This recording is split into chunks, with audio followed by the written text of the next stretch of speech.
សិភៅវិជ្ជាព្រលឹងវិញ្ញាណប្រតិបត្តិនិពន្ធដោយព្រះធិចាម៉ៅច័ន្ទសំណុំអានដោយនាងខ្ញុំលឹមធីដែរជំពូកទី6ស្កេតរូបកាយភាគ1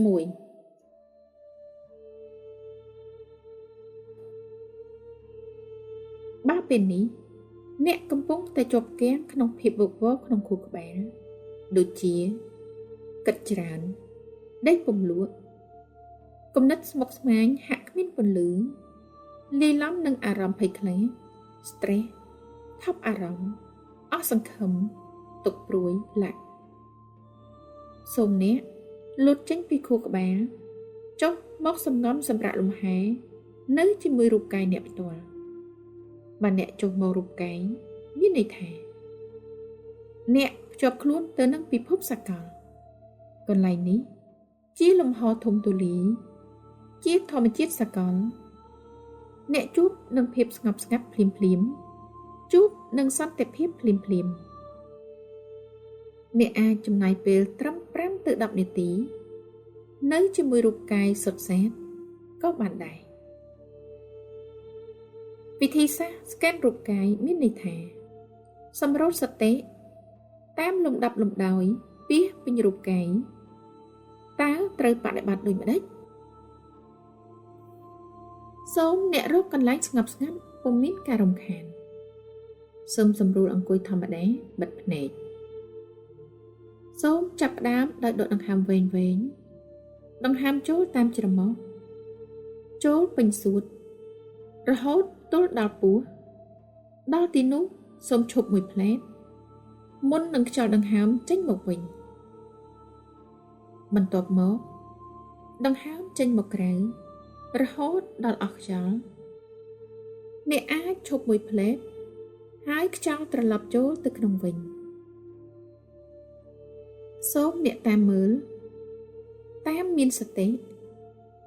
ពេលដង្ហើមចូលនិងដង្ហើមចេញសូមគ្រាន់តែដឹងពុំគិតពិចារណាអ្វីឡើយសូមដកដង្ហើមវែងតាមរបៀបនេះ3ដង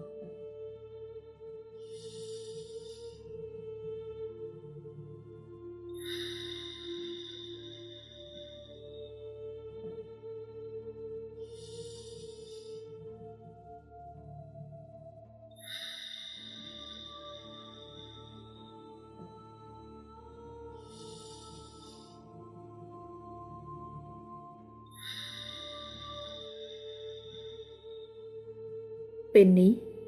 អ្នកអាចកាត់សម្គាល់ថាតឹងទ្រូងសៀតចង្កេះឬកន្លែងណាមួយតឹងតែងសូមអ្នកតម្រង់សតិនិងដកដង្ហើម3ឬ4ដងនៅទីនោះបន្ធូរសម្រាប់លំហែភ្លាមហើយបើអ្នកមានអារម្មណ៍យ៉ាងណាផុសឡើងសូមគ្រាន់តែដឹងពុំរកវិធីគ្រប់គ្រងសូមបើកផ្លូវព្រមទទួលយកស្វាគមន៍ពុំពិចារណារកហេតុផលឡើយបន្ទាប់មកសូមអ្នកសម្រុតសតិយឺតពីកំពូលក្បាលហោហាយចុះមុខទាំងមូលថ្ងាសភ្នែកថ្ពាល់សម្រុតសតិមានន័យថានោមសតិទៅកន្លែងណាមួយហើយបង្វិលសតិហោហាយបន្តបន្ទាប់ហាក់ដូចជាគេបញ្ចាំងហ្វាភ្លើងពិលហោហែបន្តបន្ទាប់ពីកំពូលក្បាលចុះមកក្រោមនៅតាមកន្លែងនីមួយសូមគ្រាន់តែមានសតិដឹងដោយឧបេក្ខាដឹងត្រឹមតែដឹងពុំពិចារណាដឹងពុំរកហេតុផលតើដឹងអ្វីអ្នកអាចទទួលដឹងនៅវេទនាមានក្តៅត្រជាក់ញ័រសាច់ស្ពឹកធ្ងន់ក្បាលស្រាលតឹងទ្រូងស្រវាំងភ្នែកត្រចៀកហឹងឡាក់ជួនក៏គ្មានវេទនាក៏ដឹងថាគ្មានវេទនាហើយបន្តសម្រុតសតិតទៅទៀតសូមបន្តសម្រុតសតិទៅរកស្មាដៃទាំងសងខាង ដាំដៃគួយដៃកំភួនដៃកដៃម្រាមដៃហើយឡើងត្រឡប់មកស្មាវិញតាមផ្លូវដដែលសូមបន្តសម្រុតសតិចុះពីស្មាទៅទ្រូងដែលអាចដឹងនៅចលនាឡើងចុះបណ្ដាលមកពីការដកដង្ហើមចេញចូលអ្នកអាចនឹងបានដឹងនៅសំឡេងបេះដូងបន្ទាប់មកសូមសម្រុតចុះមកពោះដែលទីនេះអ្នកហាក់ដឹងថាមានសភាពណែនឬកោពោះឬក្តៅអ៊ុន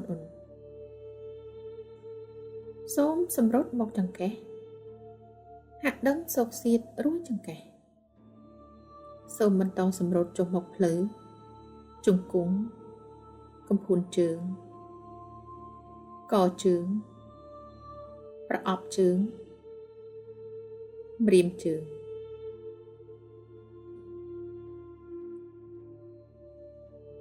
លុះមកដល់ទីនេះហើយសូមសម្រុតសតិឡើងត្រឡប់ទៅលើវិញតាមផ្លូវដដែលរហូតដល់កំពូលក្បាលវិញ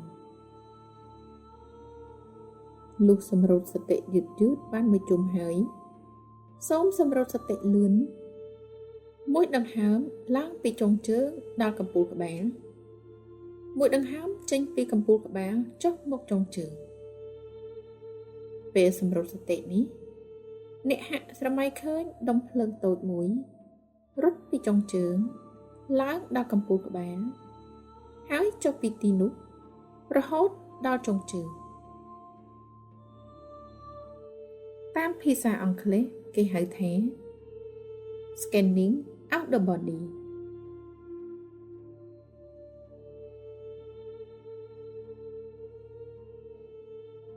សូមសម្រុតសតិលឿនឲ្យបាន3ដង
សូមបើកភ្នែក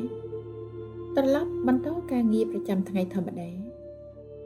ប្រកបដោយកម្លាំងមានឡើងវិញប្រៀបដូចបានដេក2ម៉ោងភ្នែកស្រឡះភ្លឺថ្លាចំណែកខួរក្បាលស្រឡះល្អណាស់អ្នកគិតគូរពិចារណារឿងអ្វីមួយបានលឿនរហ័សនិងមានប្រសិទ្ធភាពនេះជាការសម្រាកសម្រួលកាយចិត្តងាយស្រួលអ្នកអាចប្រើនៅចន្លោះពេលធ្វើការងារ1ម៉ោងម្ដង1ម៉ោងម្ដងឬពេលណាមួយដែលអ្នកត្រូវសម្រាកជួនកាលបើពេលវេលាចង្អៀតពេលខ្លីសូមអ្នកសម្រាកកាយចិត្តភ្លាម